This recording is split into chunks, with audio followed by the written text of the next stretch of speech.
Hello everyone, it's time to start off 2025 with the first chapter of the new year. This was such a fun chapter, so let's get into it. Chapter 1135 is titled Friends Cups, and the cover is Otama beating the shit out of one of Kaido's old goons. Nice to see Otama is shaping up to be the violent little girl that I always knew she could be. The chapter itself starts with Robin, Bonnie, Chopper, Lilith, and Saul in the library, where we meet a gorgeous little owl named Biblo. Gee, I wonder what that name is a reference of. For real though, Biblo sounds like a Smiling Friends character, so this had me laughing. But, names aside, I adore the design of this owl. He's absolutely adorable and very huggable looking. We find out Biblo, the owl, has actually eaten a devil fruit and can make any inorganic matter grow, hence why books brought into the library expand upon entry. This power is here so the giants can read any books or articles that are found or washed upon shore, since Elbaf doesn't get news coups due to having no affiliation with the world government. How very interesting that is. Meanwhile, Luffy is torturing some poor Elbaf children with his rough style of play, causing Nami to beat both him and Usopp up. And Luffy yells that these children are pathetic because warriors shouldn't cry. Sanji defends the kids, telling Luffy they've been raised kind, well-meaning, and pure, just for us to get a Momonosuke-type joke with one of the kids. Well,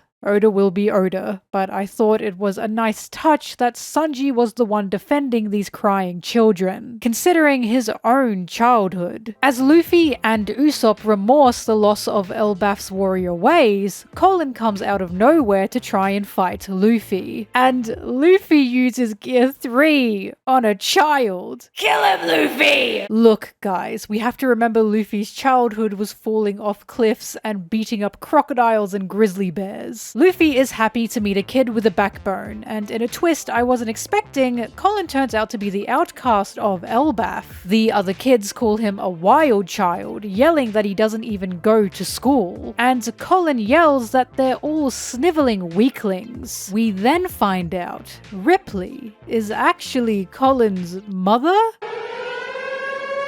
I was genuinely worse than Sanji here. Because tell me why he didn't simp at all while I was the one bouncing around the room with my eyes popping out of my head. I'm worse, guys. I'm worse. We find out Ripley has seemingly been teaching Colin previous warrior ways, and that Ripley is coupled with a human, making Colin half human, half giant. Oda, you sick freak. I see what you're doing. The rest of the Straw Hats finally receive their Elbaf fits. Jinbez is the sexiest, this is not a debate, and everyone heads off to the feast in the village. Cut to the previous king's castle where these mysterious people have appeared, and in a split second, the nameless woman has a giant toppling to his knees, ordering him to tell her where Loki is. Finally, the chapter ends on a feast as the Straw Hats celebrate arriving in Elbaf with a loud welcome from the giants. And the giant's chief appears to meet Luffy and his crew. The giant in question has a sword sticking all the way through his head. I can't wait to see what the bit with that will be. First thing to talk about, Ripley and her not husband. The reason they're not married is because he, as a human, is aging faster than her. And Ripley says he sulks because of it. Who could the husband be? I'm still hoping it's Gaban, because only a world-class DILF should be a catch for someone like Ripley. That, or I'm guessing, a samurai who escaped Wano. After all, it seems the human we saw silhouetted on Elbaf might have a Wano-style straw hat. So there's a possible Wano connection there. Therefore, I think it's either someone from Wano, or who's been to Wano. But Who knows? My interest is certainly on Colin though, since he's the odd one out, combined with his mother teaching him such things. In the chapter before this one, Ripley preached about a peaceful Elbaf, yet seems to be teaching the older warrior ways to her own son. I can't pick out what Oda's trying to say yet, because we know Oda believes in and writes about peace, with peace being a good thing to One Piece. The outcast of Elbaf being a violent little kid is something I wasn't expecting, and Luffy's own reaction to Elbaf is very much how Ace used to act towards him when they were kids, i.e., stop crying,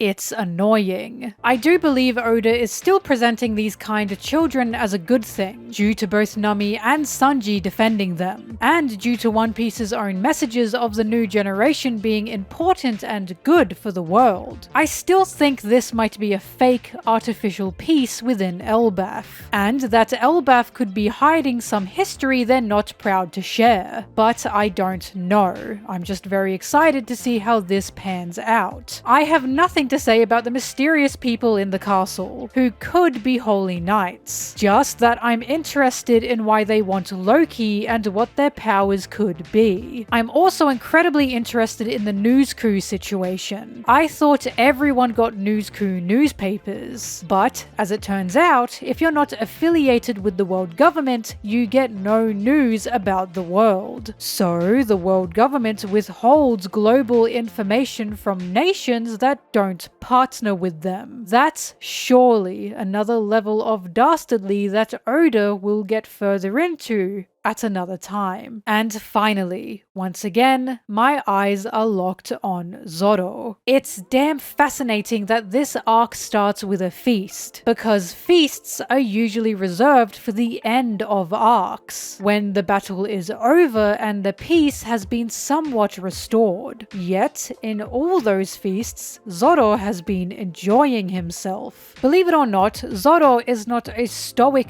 person. He does have fun and enjoy himself in festive situations. So what's going on here? Why does he have his back to everyone as he drinks copious amounts of alcohol all by himself? Maybe in the next chapter Zoro will start enjoying himself, but for now, he seems on edge. We know Zoro only relaxes when he feels everything is safe, and I wouldn't call this panel of Zoro relaxed. We already know there's an ominous air to Elbaf due to Lewis Arnott's words to not overstay one's welcome in the land of giants, and I can't help but think Zoro may be feeling that ominous air. He's been a grump ever since we started the arc, and again, this is not actually normal for Zoro, despite popular belief. Usually when everyone is having fun, Zoro's having fun. I see no fun to be had in this man right now, but again, I may eat my words in the next chapter. I have just had my eyes locked on Zoro since Egghead, so maybe I have Zoro Moss in my brain. And that's it. That's all I have to say for this chapter. Elbaf continues to be intriguing and mysterious, so I am on the edge of my seat for what could be coming next. What did you think? What are you most interested in? Did you also do a flip for Ripley when finding out she's a Milf? Let me know because I love hearing it. Just be nice to each other. We are civil in this book club. Please take note I only read the officials, so these chapter videos will only coincide with the officials. If you'd like to see my chapter reactions in real time, you can join me on Twitch or my YouTube VOD channel. Please be aware they're a bit rambly because I get too excited about One Piece to collect myself in my live streams. Thank you, and bye.